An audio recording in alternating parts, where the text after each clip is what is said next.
Welcome to the show, everyone. Today we have the amazing Bilal, a 31-year-old reality TV star, model and influencer who's also the founder of the NGO Pour Nos Enfants. Welcome to the show, Bilal. I'm your host, Ayman, and I have to say, I'm really excited to have you here. We're virtually the same age, and we both have a passion for making a difference. So, this is going to be more like a friendly meetup than a hardcore interview. Let's get started, Bilal. Tell us a bit about your journey, from growing up in a big blended family to becoming the person you are today. For starting, I will say thank you so much for this invitation, that you invited me here. I'm so happy to be here to do this new experience with you. My name is Dylan. I come from Luxembourg. I lived to Dubai like 6 years ago. And yeah, that's it. Interesting. So you're half Luxembourgish, half Italian, and you've been living in Dubai for 6 years now. That's a pretty cool mix of cultures. Bilal, what made you decide to leave Luxembourg and start a new life in Dubai? Dubai is a very nice country. I'm Muslim, and for Muslim people it's very nice because you have a lot of mosques, everything is halal, the food is very good, the security is nice. You have everyday sun, and yeah, I love Dubai. I love everything about Dubai. Alhamdulillah, that's great to hear. Bilal, Dubai is indeed a wonderful place for Muslims with its rich Islamic culture and warm hospitality. I'm glad you're enjoying your life here. Now, let's talk about your family. You're one of 7 siblings. That must have been a fun and lively household growing up. How did your big blended family shape who you are today? I have 3 small brothers, 3 small sisters. We are in totality, we are 7. And it was very important for me to work hard to help everyone because you don't have dad. That's why I make these roles. I try to make my best, to give everything to my brothers, to help my mom also.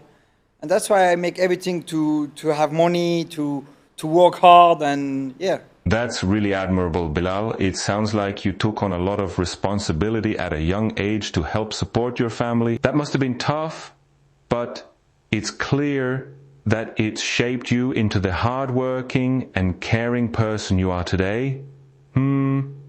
How did your experience in the army, which you joined at 18, influence your life and goals? With 18, I was to army 2 years. I start with this job because when I was younger, I have a lot of dream to help every people in this world. But after 2 years, I leave for the army because I don't find what I want to do in the army. And I leave, and I want to go to French army. Like in French, it's like Légion étrangère. But Allah have another plan for me. And Kolonta, Survivor in English, contact me to make this TV show. And I start with this. And yeah, it bring me fame. Of course, it bring me also money. And yeah. So it sounds like being on the reality TV show Koh-Lanta was a turning point for you, Bilal. It brought you new opportunities and experiences and also helped you financially. But I'm curious, what was the toughest challenge you faced during your time on the show, and how did it change you? In Survivor, you have, what is very nice is that you have nothing. No food, you don't sleep good, you have absolutely nothing. That's why it's so hard when you have an island to make your best alone, to try to find food, to try to survive, to stay there. And yeah, when you come back home, when you go back to your place, you know the chance that you have to have this everything. Food, water, you can shower when you want. And it was a very nice experience for me. Woohoo, that's incredible, Bilal. It sounds like being on the show was a real wake-up call. and it made you appreciate the comforts and blessings we often take for granted. I'd like to know, how did your experience on the reality TV show Koh Lanta influence your decision to start your NGO, Pour Nos Enfants, and help children in need? Was there a specific moment or realization that sparked this passion in you? No, Survivor and Koh Lanta don't influence my future or my life to open my own NGO. It was just the opportunity to make it, to do it, but it don't change my mindset to do it or something like that. So Bilal, it sounds like your decision to start Pour Nos Enfants was already something you were passionate about, and the experience on Koh Lanta just gave you the opportunity to make it happen. Can you tell me what specifically motivated you to help children in need, and what drives your mission with the NGO? Exactly, it's exactly like that.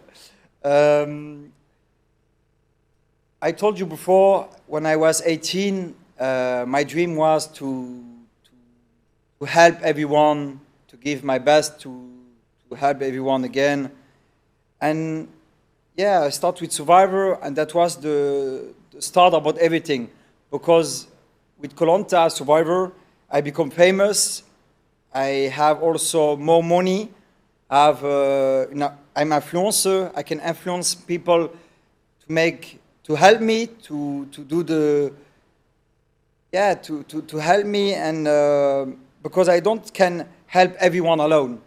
That's why this influence, what I have with Koh Lanta, was a very nice opportunity for me to open this ONG, Pour Nos Enfants, to help the children. That was just the opportunity. But that Pour Nos Enfants and this ONG was my dream. And is again, also today, I love to help the children. It's what I love, it's the things what I love most of my life, is to help the people. MashaAllah, that's beautiful, Bilal. It's clear that helping others, especially children, is a deep passion of yours, and you're using your platform and influence to make a positive impact. That's truly admirable. Now, I'd like to talk about your experience with Pour Nos Enfants. What's been the most rewarding part of this journey for you, and what challenges have you faced in helping children in need? For me, the only place where I feel like I have utility in my life is when I travel and do a humanitarian trip. Because when you live here to Dubai, okay, you have a nice life, everything, but I want to do more about that, you know. I want to make more, and I love to help people again. And when I travel and I can help these children, I love it, because I have sense in my life. I give something back what Allah gave me, and yeah, I love to do it. MashaAllah, that's beautiful, Bilal. It's clear that helping others, especially children, gives you a sense of purpose and fulfillment. And that's something to be really proud of. I think it's amazing that you're using your abilities and resources to make a positive impact on the world, and that you're passionate about giving back to those in need. Can you tell me more about some of the humanitarian trips you've been on, and what kind of work you've been doing with Pour Nos Enfants? Okay, with Pour Nos Enfants, I was in 10 different countries, 2 times in Madagascar, 1 time 3 months, 100 times 1 month. I was to Palestine 2 weeks. I was to Morocco, l'île Comore. I do a lot of country. And what we do there is, the first things, the most important is to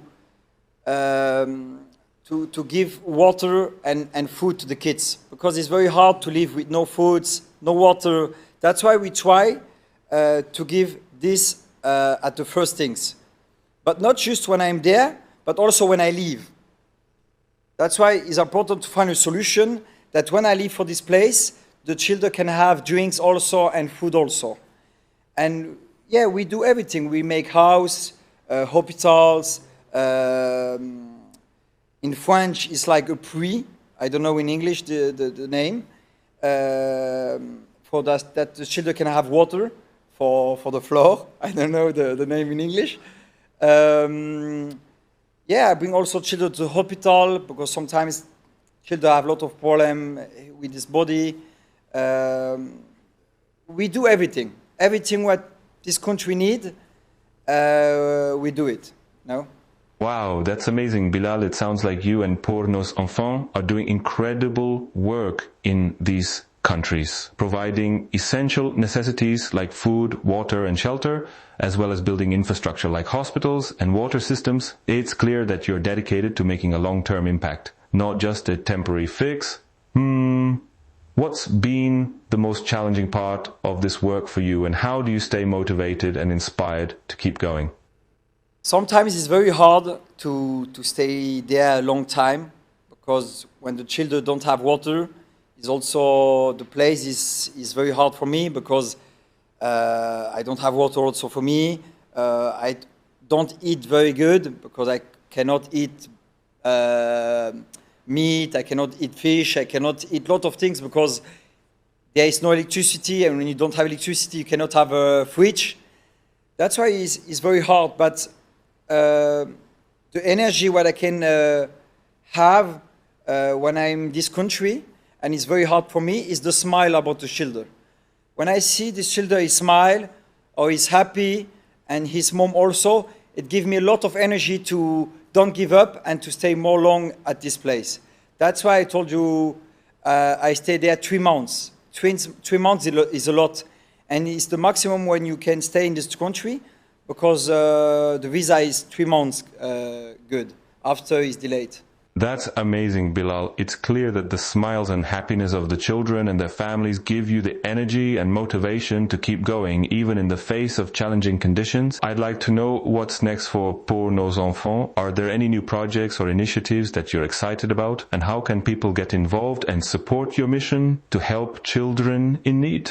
Yeah, of course, I will never stop at that because I love to do it, and I have also a very nice community that follow me for my job. Alhamdulillah, I love to do it.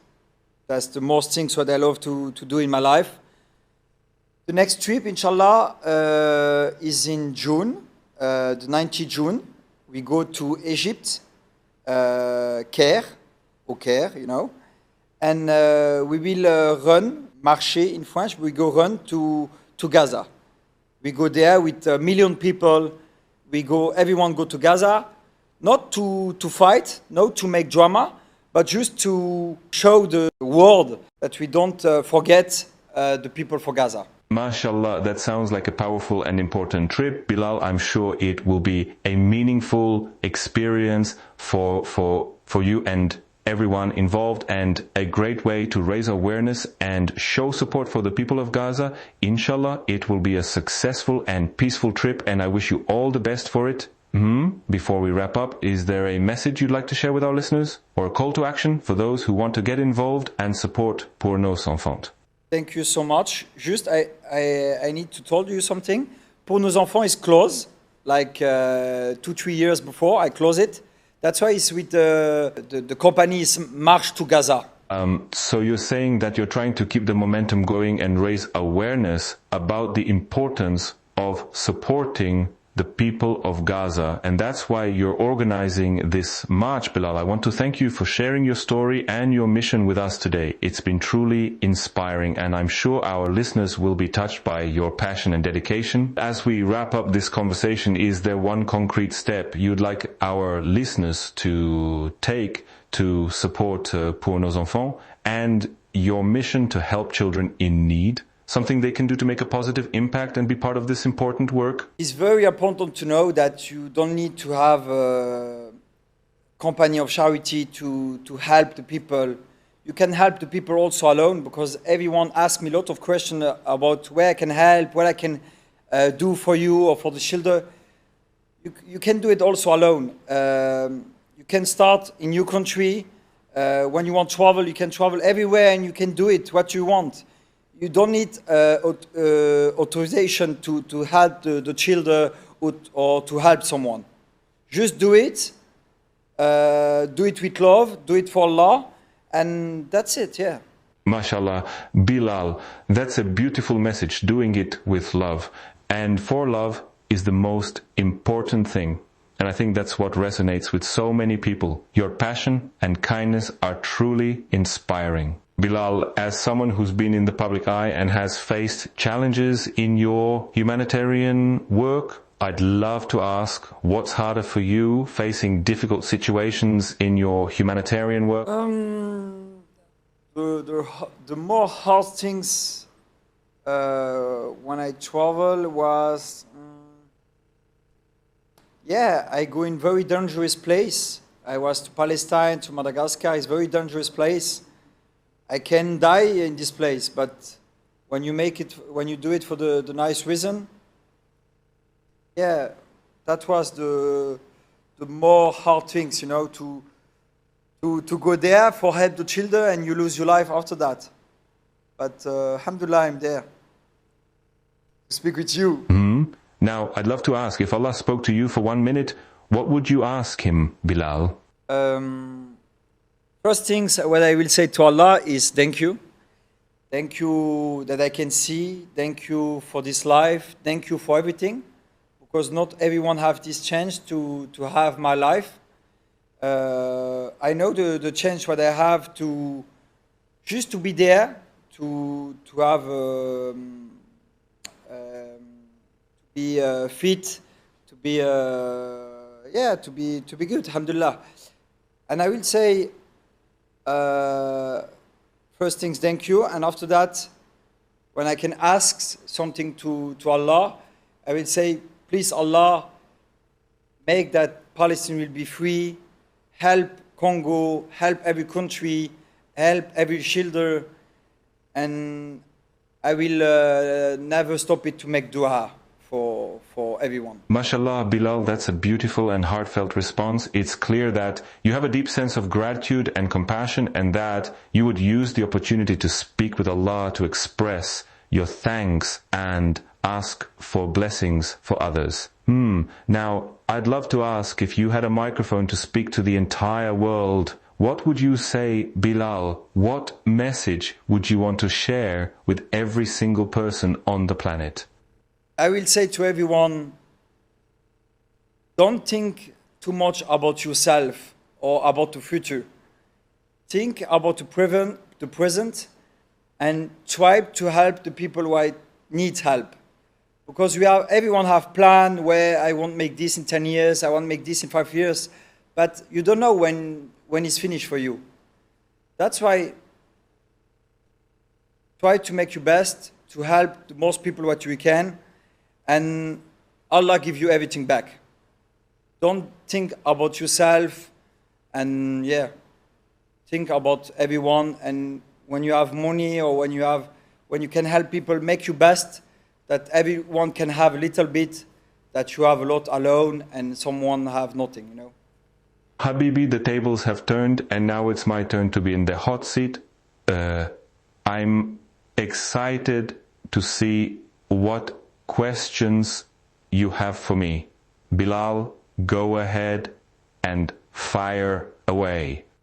I do a lot of charity, and I see that you are very intelligent, you understand everything, you reply directly, your English is better than mine, and what you can do more to help the people in the future, to help everyone, I will know that, please. I'm really passionate about using my culinary skills to make a positive impact, and I believe that food can be a powerful tool for bringing people together and driving change. I'd love to explore ways to collaborate with you and your charity work to create meaningful and delicious initiatives that benefit those in need. Like what? Maybe we could create a cookbook with recipes from around the world, and the proceeds could go towards supporting your charity, Pour Nos Enfants, or other organizations that help feed and support children in need. What do you think, Bilal? I think it's a very, very good idea. I know what I can do with you is to maybe I give you an example. I'm in Madagascar or I don't know where in the world, I tell you I have rice, tomato, and tuna. What I can do with this food for the kids? Because you are a chef, you can give me very nice tips to cook for the kids. Woohoo, I love that idea, Bilal, with wise tomatoes and tuna. I'd suggest making a simple yet nutritious tuna and tomato stir fry. Just saute the tuna with some onions, garlic and ginger, then add in the wise tomatoes and a bit of coconut milk. Serve it over rice or with some warm bread, and you've got a delicious and healthy meal for the kids. I can give you more tips and recipes like this, and we can even create a special cookbook for your charity work, inshallah. That's very nice. That's very, very nice. I'm very happy to speak with you, and you give me a lot of tips. I think we can travel together, and I hope I can have you in my iPhone. That's a great idea, Bilal. I'd love to be a part of your culinary adventures and help you create delicious meals for the kids. Maybe we can even have a special app or feature where I can provide you with recipes and cooking tips on the go. That way you can have me in your pocket, or rather in your iPhone, and we can cook up a storm together. MashaAllah, the possibilities are endless. Very nice, very nice. And you speak every language, because you speak French with me, English, Arabic? Yes, I can understand and communicate in multiple languages, including English, Arabic, French, and many more. It's one of my special abilities, Alhamdulillah. I speak Germany, Luxembourgish, French, English, and little bit Arabic. Can you speak in Germany, that everyone can trust you? Ja, natürlich, Bilal, I can speak German, and I'm glad to hear that you speak multiple languages, including German, Luxembourgish, French, English, and a bit of Arabic. That's really impressive. Wow, you are my best friends now. Thank you, Bilal. That means a lot to me. I'm happy to have connected with you and shared our passion for food, language, and helping others. You're a great friend too, Habibi. Thank you for sharing your story and your mission with us today. It's been an honor having you on the show, and I wish you all the best for your future endeavors. Inshallah, your message will touch many hearts and inspire others to make a positive impact, Habibi. Thank you again. Bye.